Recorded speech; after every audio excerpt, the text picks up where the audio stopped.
My religious beliefs are that the gods made us in multiple genders, at least two, and more depending on how you decide to judge these things. That the gods want us to have happy, healthy sex lives. That sex is a blessing, a possible source of religious and spiritual enlightenment and growth, and that it is something that should be treated with a certain amount of reverence.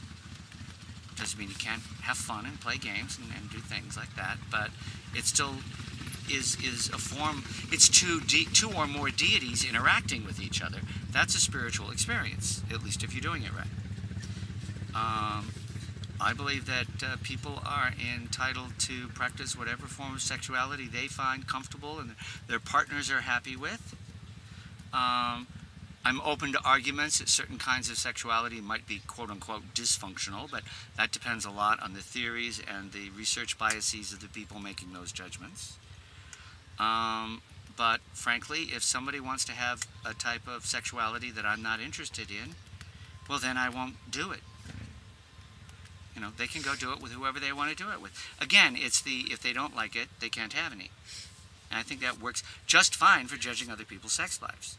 Now, there are some issues like age of consent laws and things like that that have to be taken into account.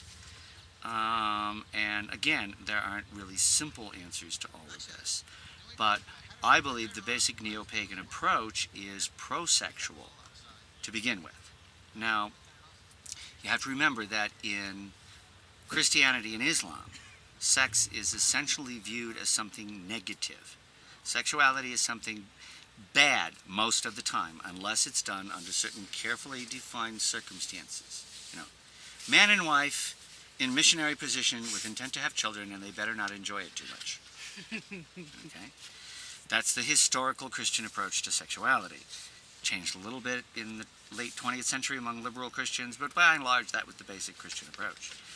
The neo-pagan approach is that sex is good most of the time, except under certain specific circumstances like rape or child abuse or intimidation or things of that sort.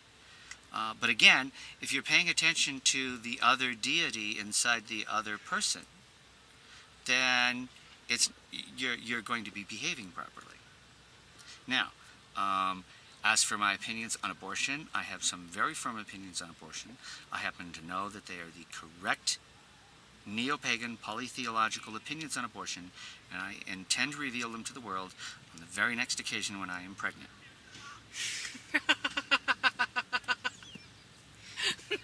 Good enough. My beliefs have affected my family life in that they affected my child-rearing theories. If you believe that deity is immanent, then all children who are born holy, that there's no such thing as original sin. There is instead original blessing, and that our job as pagan parents is not to mess our kids up too badly. And that if we trust them and give them the tools to understand their environment and to interact with it, that our kids will turn out okay. And by and large, they do. We've got some wonderful children in the pagan community. Some of whom are even as wonderful as they think they are.